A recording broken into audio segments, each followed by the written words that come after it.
Good afternoon.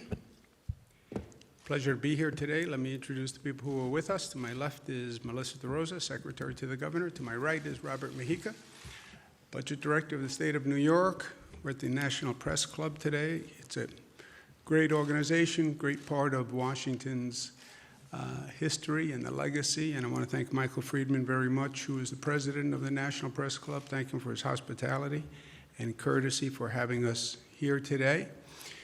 We are in Washington. I spent 8 years in Washington during the Clinton administration. I was Secretary of Housing and Urban Development, came down at the beginning of the Clinton administration, stayed until the end. Lived in Virginia. That's where I got my southern accent. Really southern Queens, but. We had good discussions today, and we'll be heading back, but we wanted to do our briefing from Washington, so it was timely. And let's talk about some facts as to where we are. Number of hospitalizations in New York are dropping. The total change in hospitalizations is down and continuing to drop. The intubations are down, and that's a very good sign. It's rare that good things happen after an intubation. And the number of new cases is down, which is very encouraging news. These are the number of new cases that are walking through the door. In terms of number of New Yorkers that we have lost, 74 yesterday, which is just about what it was the day before, which is yesterday, the day before was an all-time low at 73. 74 is not as good as 73, but it is all headed in the right direction. Again, only in this time of crisis would 74 deaths be anything less than truly tragic news. But when you've gone through what we have gone through, it's a sign that we're headed in the right direction. And we are. When you look at the curve in the state of New York, we are down. We're on the other side of the mountain, as we say. And the decline is continuing. That's different than what we're seeing in some other parts of the nation, where you see the curve either going up or just starting to flatten. So we're pleased with the progress that we're making in New York, and we're ready to go to the next phase, open a new chapter. Memorial Day is often a time when society transitions. Memorial Day, normally we're getting ready for the summer, and people are starting to think about summer vacations and summer activity. We have that on a moderated basis in New York, but it's also a time of transition for us, and we're transitioning to a new chapter on reopening, restarting the economy. This is all a situation that has never happened before, so this is a first case for all of us. And we're trying to learn as we go along, and we don't want to just reopen the economy. We want to have a really smart reopening. We want to watch those numbers as we go forward. And we want to reopen the economy to make it stronger than it ever was before. How do you learn from this? And that's the beginning of the new chapter that we're going to write. We started yesterday by reopening the stock exchange in New York, where the stock exchange was actually had people in the building rather than just electronically. We're doing it on the numbers. Numbers matter. This is not about politics. This is about science, right? We're fighting a virus. The virus is not a Democratic virus. It's not a Republican virus. It's a virus. And viruses respond to science. And science is about facts and about numbers.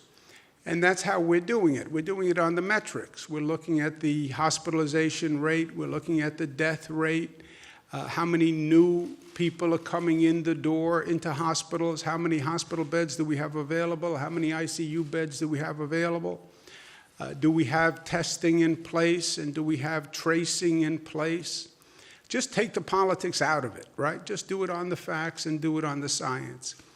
And that's what we're doing in New York. And then you wouldn't reopen everything immediately. You would do it in phases, and you would phase it by the most important businesses, the most essential businesses, that pose the lowest risk first. And that's exactly what we're doing.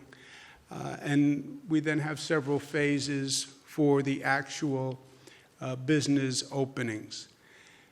But we're in Washington, and the parameter is what should states be doing and what should the federal government be doing. I understand that states are responsible for the reopening. That's been the position of the states. It's also been the position of the federal government. So states are doing reopening. States are responsible for testing. States are responsible for tracing. States are responsible for the healthcare system. States are responsible for the enforcement of all the procedures around reopening. But at the same time, the federal government has a role to play, and the federal government has to do its part as we work our way through this crisis. And there cannot be a national recovery if the state and local governments are not funded. That is a fact. Washington is now debating their next bill that would aid in the reopening and the recovery. Prior bills have helped businesses, large businesses, small businesses, hotels, airlines, all sorts of business interests. That's great. But you also have state and local governments, and state governments do things like fund schools and fund hospitals. Do you really want to cut schools now? Do you really want to cut hospitals now? After what we've just gone through, when we're talking about a possible second wave, when we're talking about a fall with possible more cases, do you really think we should starve state governments and cut hospitals? Would that be smart? Do you really want to cut local governments right now? That's cutting police, that's cutting fire. Is now the time to savage essential services? And don't you realize that if you do this, if you cut state and local governments and you cause chaos on the state and local level, how does that help a nation striving to recover economically? The COVID states, the states that bore the brunt of the COVID virus, they're 1/3 of the national GDP. How can you tell 1/3 of the country to go to heck and then think you're going to see an economic rebound? Also, state governments, state economies, local economies, that's what the national economy is made of. What is the national economy but for a function of the states? There is no nation without the states. They tend to forget that in this town, but it's the obvious fact. And we've made this mistake before. Again, look at history. If you don't learn from the mistakes, you're going to repeat the mistakes. It's that simple. And we have seen in the past what has happened when state and local governments were savaged and how it hurt the national recovery. Wall Street Journal, not exactly a liberal publication, makes the point that on the economy, cuts to employment and spending likely to weigh on growth for years. So even if you believe the rhetoric, we're about reopening, we're about getting the economy back, great. Then if that's what you believe, you would provide funding to the state and local governments. The Federal Reserve Chairman, Powell, very smart man, respected on both sides of the aisle, said, we have evidence the global financial crisis and the years afterwards where state and local government layoffs and lack of hiring weighed on economic growth. We want to reopen the economy. We want to get this national economy better than ever. Fine. Then act accordingly and act appropriately. This hyper-partisan Washington environment is toxic for this country.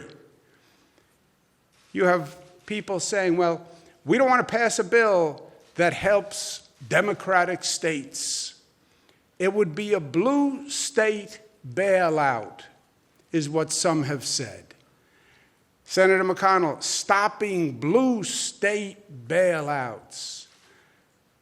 Senator Scott, we're supposed to go bail them out? That's not right. On Fox TV, Laffer, you want us to give our money to Cuomo in New York?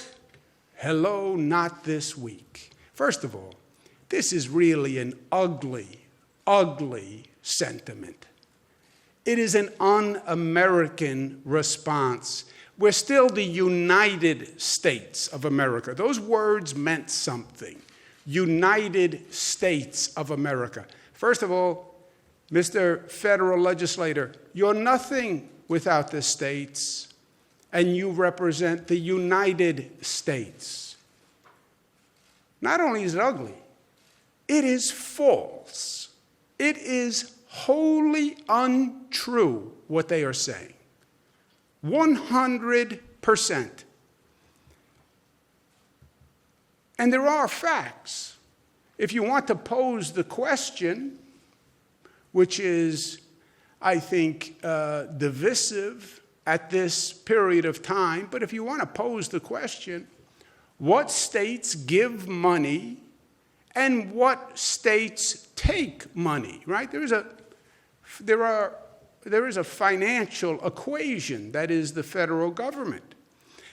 And if you want to ask, what states give money to other states and what states take money from other states, that's a question that Senator McConnell, Senator Scott, and Mr. Laffer don't really want to ask. Because the truth is totally the opposite of what they're saying. You look at the states that give more money to the federal government than they get back. You know the top, what they call donor state? You know what one state pays in more to the pot than they take out of the federal pot than any other state in the United States? It's the state of New York. New York pays more every year, $29 billion more than they take back. You know the second state? New Jersey, Massachusetts, Connecticut, California. Every year, they contribute more to the federal pot. You know who takes out more than they put in from that pot? You know whose hand goes in deeper and takes out more than they put in? Virginia, Maryland, Kentucky, Alabama, Florida. Those are the facts. Those are the numbers. The great irony is the conservatives want to argue against redistribution of wealth.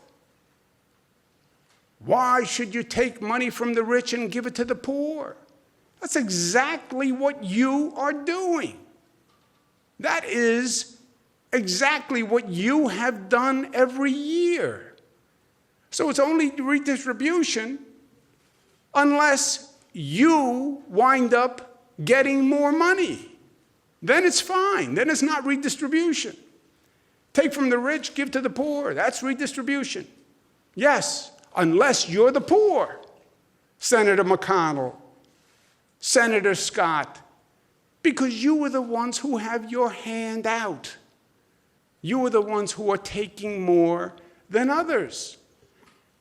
Redistribution, you're against it. Except when the richer states give you more money every year. And then the great hypocrisy. They actually made the redistribution worse. When they passed 3 years ago a provision ending what's called state and local tax deductibility, that didn't level the playing field. What they did was they took the states that were already paying more money into the federal government, the quote-unquote richer states, and they increased the money they were taking from the richer states. They took another $23 billion from California, another $14 billion from New York, New Jersey, Massachusetts, Illinois, Connecticut. The hypocrisy is so insulting because when you start to talk about numbers, there are still facts. And people can still add, and people can still subtract. And they know what they put in, and they know what they take out. And I know it's Washington, D.C., but the truth actually still matters. And Americans are smart, and they find out the truth, even in the fog and the blather of Washington, D.C. So my point to our friends in the Congress, stop abusing New York, stop abusing New Jersey, stop abusing Massachusetts and Illinois and Michigan and Pennsylvania. Stop abusing the states who bore the brunt of the COVID virus through no fault of their own. Why did New York have so many cases? It's nothing about New York. It's because the virus came from Europe and no one in this nation told us. We were told the virus is coming from China. It's coming from China. Look to the West. Yeah, well, they missed it. We were looking to the West. It came from the East.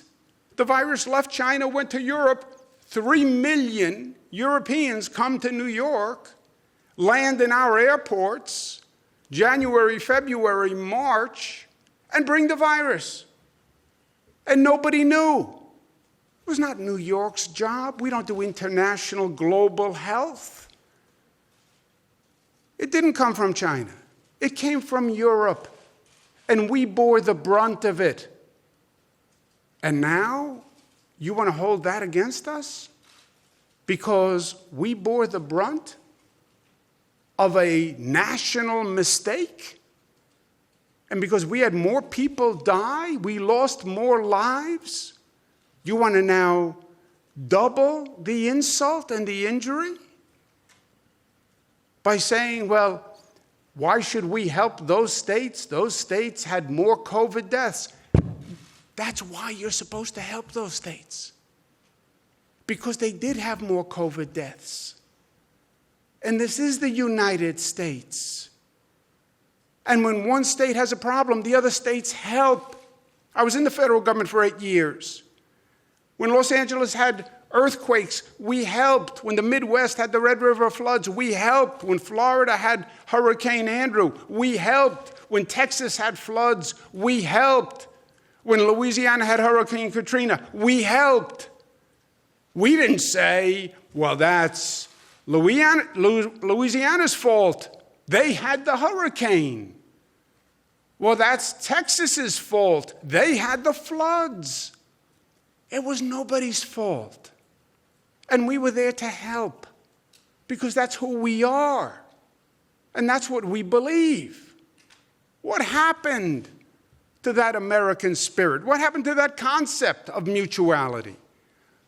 You know, there is still a simple premise that you can't find in a book, and Washington hasn't written regulations for, called doing the right thing.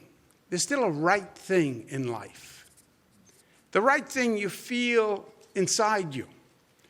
The right thing is a calibration of your principle and your belief and your soul and your heart and your spirit. And we do the right thing in this country. Not because a law says do the right thing, but because we believe in doing the right thing.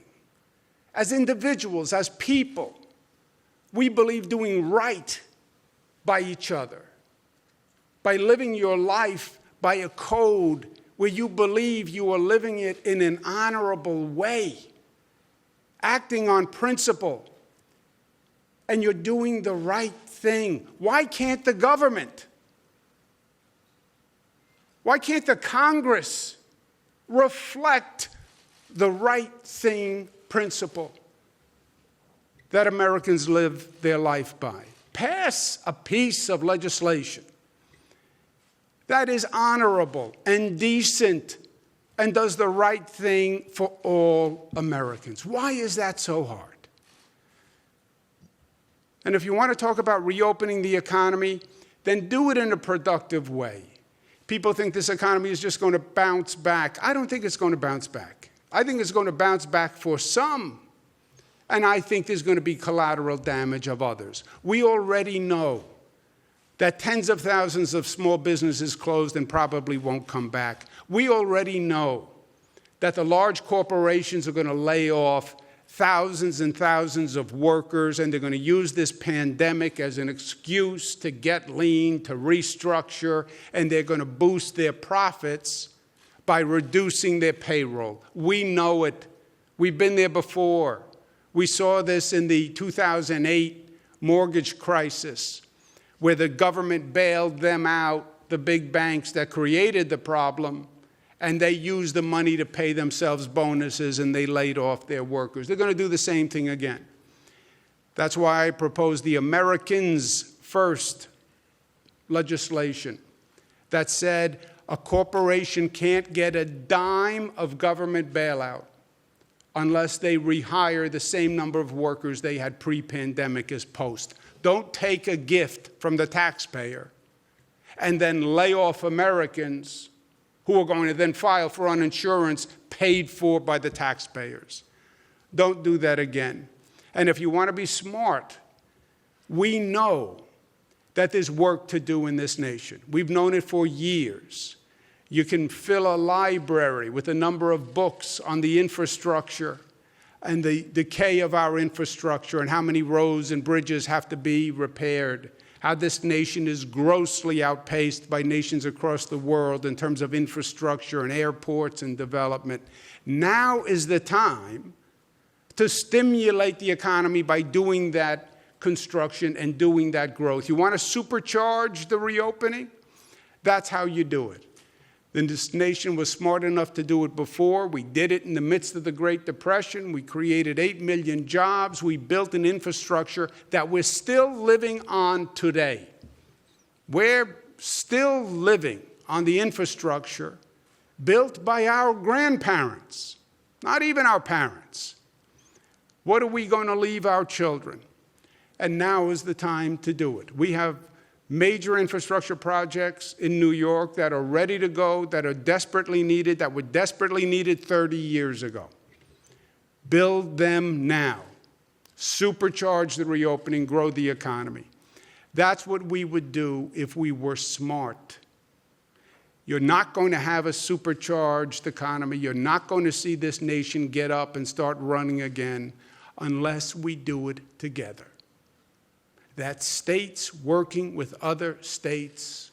That's a federal government that stands up and puts everything else aside.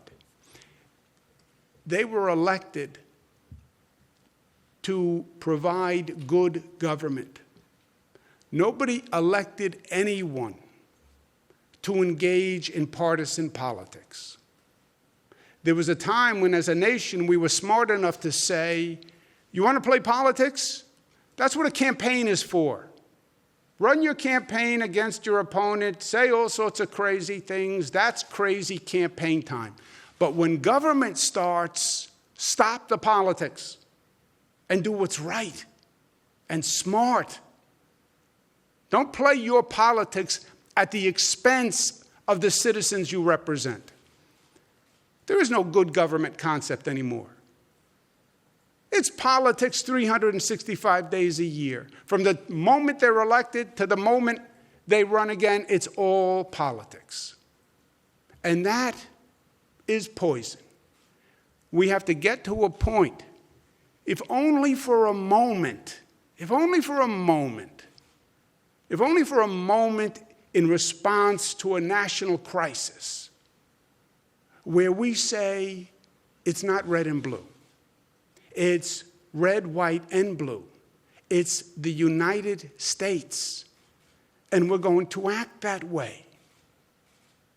In New York, we say that by saying New York tough, but it's America tough, which is smart and united and disciplined and loving and loving. That's what makes America